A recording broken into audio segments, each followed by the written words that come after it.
இன்றைக்கி நம்ம பார்க்க போகிற டாபிக் வந்துட்டு அடிப்படை உரிமைகள். இந்த அடிப்படை உரிமைகள் வந்துட்டு சொல்லக்கூடிய பகுதி 3.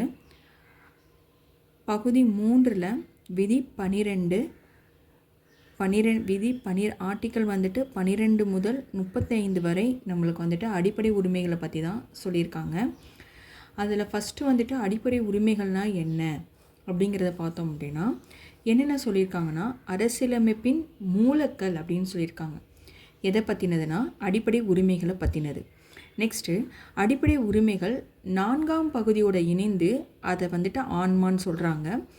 நம்ம ஒவ்வொரு பார்ட்டையும் நம்ம ஒவ்வொரு கண்ட்ரிலேருந்து நம்ம வந்துட்டு வாங்கியிருப்போம். அப்படி பார்த்தோம்னா அடிப்படை உரிமைகள் நம்ம எங்கேருந்து வாங்கியிருக்கோம் அப்படின்னா அமெரிக்காவிடமிருந்து நம்ம பெறப்பட்டது அப்படின்னு சொல்கிறாங்க. அடிப்படை உரிமைகள் நம்ம யார்கிட்ட இருந்து வாங்கியிருக்கோம்? அமெரிக்காவிடமிருந்து வாங்கியிருக்கோம். ஃபஸ்ட்டு அடிப்படை உரிமைகளை வந்துட்டு நம்ம பார்க்கும்போது அடிப்படை உரிமைகளில் முதல்ல 7 அடிப்படை உரிமைகள் இருந்தது. இப்போ வந்துட்டு 6 அடிப்படை உரிமைகள் தான் இருக்குது. அந்த ஒரு அடிப்படை உரிமை வந்துட்டு நம்மளுக்கு சட்டமாகவே மாறிடுச்சு. அது என்னன்னு தெரிஞ்சால் எனக்கு கமெண்ட் பண்ணுங்கள். இதை நம்ம எத்தனை அடிப்படை உரிமைகள் இருக்குது அப்படிங்கிறத நம்ம நெக்ஸ்ட் வீடியோவில் பார்க்கலாம். ஃபஸ்ட்டு நம்ம பார்க்க போகிற ஆர்டிக்கல் வந்துட்டு 12. ஆர்டிக்கல் 12 அப்படின்னா என்ன? அரசு என்பதன் வரையறை அப்படின்னு சொல்கிறாங்க. அப்படின்னா என்ன?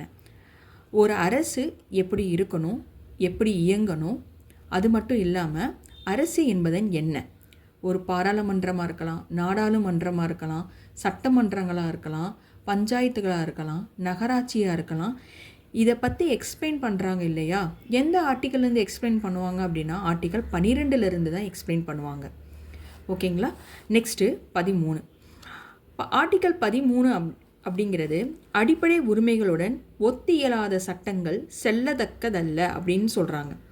அதாவது என்ன அப்படின்னா ஆர்டிக்கல் 13ல் என்ன சொல்கிறாங்க அப்படின்னா, இப்போது அடிப்படை உரிமைகளுக்காக சில சட்டங்களை வந்துட்டு மக்களுக்காக சில சட்டங்கள் இயற்றுவாங்க நாடாளுமன்றத்தில். அப்போ நாடாளுமன்றத்தில் இயற்றக்கூடிய சட்டங்கள் எல்லாமே அப்ளிகபிள் ஆகுமா அப்படின்னு பார்த்தா கிடையாது.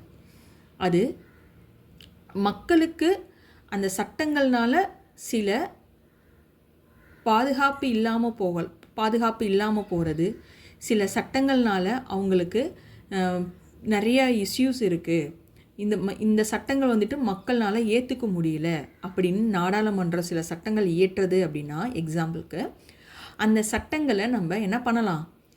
அந்த சட்டங்களை நம்ம கேன்சலே பண்ணிடலாம். எந்த ஆர்டிக்கல் மூலமாக? ஆர்டிக்கல் 13 மூலமாக. ஓகேவா? Next article 14. சட்டத்திற்கு முன் அனைவரும் சமம். இந்த ஆர்டிக்கல் 14 எந்த சட்டத்திலிருந்து வருது அப்படின்னா சமத்துவ உரிமை. எந்த சட்டத்திலிருந்து இல்லை, எந்த உரிமையில் இருந்து வருது அப்படின்னா சமத்துவ உரிமையிலேருந்து நம்ம பார்க்க போகிறோம். ஆல்ரெடி நம்ம வந்துட்டு இந்த அடிப்படை உரிமைகள் நம்ம ஃபஸ்ட்டு 7 அடிப்படை உரிமைகள் இருந்ததுன்னு பார்த்தோம் இல்லைங்களா? அதில் ஃபஸ்ட்டு சொல்லப்பட்ட அடிப்படை உரிமை அப்படிங்கிறது தான் இந்த சமத்துவ உரிமை. இந்த சமத்துவ உரிமையில் ஃபஸ்ட்டு பார்க்கக்கூடிய ஆர்டிக்கல் அப்படிங்கிறது தான் ஆர்டிக்கல் 14. இது என்ன? ஆர்டிக்கல் 14 என்ன சொல்லுது? சட்டத்திற்கு முன் அனைவரும் சமம் அப்படிங்கிறத சொல்கிறாங்க.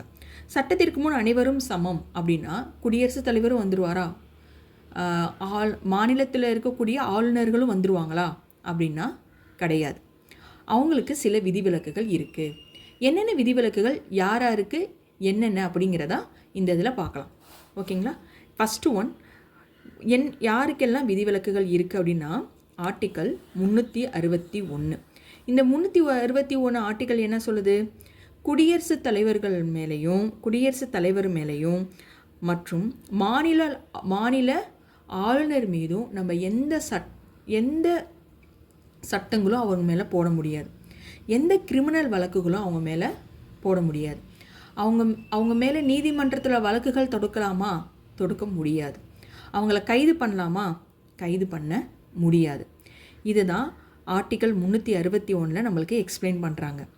ஒரு தடவை நான் சொல்கிறேன். ஆர்டிக்கல் 361 என்ன சொல்கிறாங்க அப்படின்னா, குடியரசுத் தலைவர் மேலேயும் நம்ம மாநிலத்தில் இருக்கக்கூடிய ஆளுநர் மீதும் நம்ம எந்த ஒரு நடவடிக்கையும் நம்ம எடுக்க முடியாது. அதாவது அவர்கள் மீது எந்த ஒரு கிரிமினல் வழக்கும் நம்ம போட முடியாது. அவங்க நீதிமன்றத்தில் எந்த பதில் சொல்லவும் தேவையில்லை. அவங்கள கைது நடவடிக்கையும் எடுக்க முடியாது. இப்போ வரையும் நம்ம எந்த ஆளுநர் மேலேயும் எந்த ஒரு குடியரசுத் தலைவர் மேலேயும் நம்ம கைது நடவடிக்கையோ கிரிமினல் வழக்கோ நம்ம தொடுத்தது கிடையாது. இப்போ மேபி அவங்களுக்கு வந்துட்டு ஏதோ ஒரு கிரிமினல் வழக்கு சொல்கிறாங்க அப்படின்னா நம்ம 2 மாதத்துக்கு முன்னாடி நம்ம ஒரு நோட்டீஸ் அவங்களுக்கு சென்ட் பண்ணியிருக்கணும். சென்ட் பண்ணின பின்னாடி தான் அந்த நடவடிக்கைகள் உண்மையாக இருக்க பட்சத்தில் அதுக்கு நிறைய ப்ராசஸிங் இருக்குது. ஓகேங்களா? அதை நம்ம வரக்கூடிய பின்னாடி வகுப்புகளில் நம்ம பார்க்கலாம். இப்போ ஆர்டிக்கலில் யாருக்கெல்லாம் விதிவிலக்குகள் இருக்குங்கிறத மட்டும் நம்ம தெரிஞ்சுக்கலாம். ஓகேவா? நெக்ஸ்ட்டு நம்ம வந்துட்டு ஆர்டிக்கல் 361 சப்கிளாஸ் ஏ. பாராளுமன்றம் சட்டமன்ற நடவடிக்கைகளை பிரசுரம் செய்ததற்காக யார் மீதும் சிவில் கிரிமினல் வழக்குகள் தொடர முடியாது. இதில் என்ன சொல்கிறாங்கன்னா, பாராளுமன்றத்தில் எடுக்கக்கூடிய பாராளுமன்றமோ இல்லை சட்டமன்ற மாநிலத்தில் இயங்கக்கூடிய சட்டமன்றங்களாக இருந்தாலும் அவங்க மேலே இருக்கக்கூடிய நடவடிக்கைகளை நம்ம என்ன பண்ண முடியாது, சிவிலோ இல்லை கிரிமினல் வழக்குகளோ அவங்க மேலே தொடுக்க முடியாது. அதுதான் ஆர்டிக்கல் 361 சப்கிளாஸ் ஏ.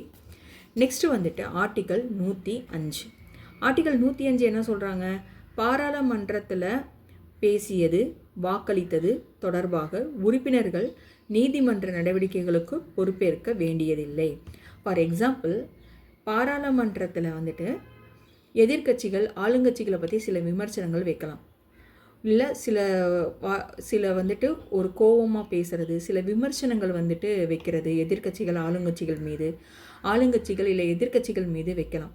அப்போது அவங்க கூடயே பேசிய வார்த்தைகள்னா இருக்குது இல்லைங்களா, அந்த விமர்சனங்கள் வந்துட்டு நம்ம நீதிமன்றத்தில் வழக்கு தொடுக்க முடியுமா அப்படின்னா வழக்கு தொடுக்க முடியாது. அதுதான் இந்த ஆர்டிக்கல் 105 சொல்கிறாங்க.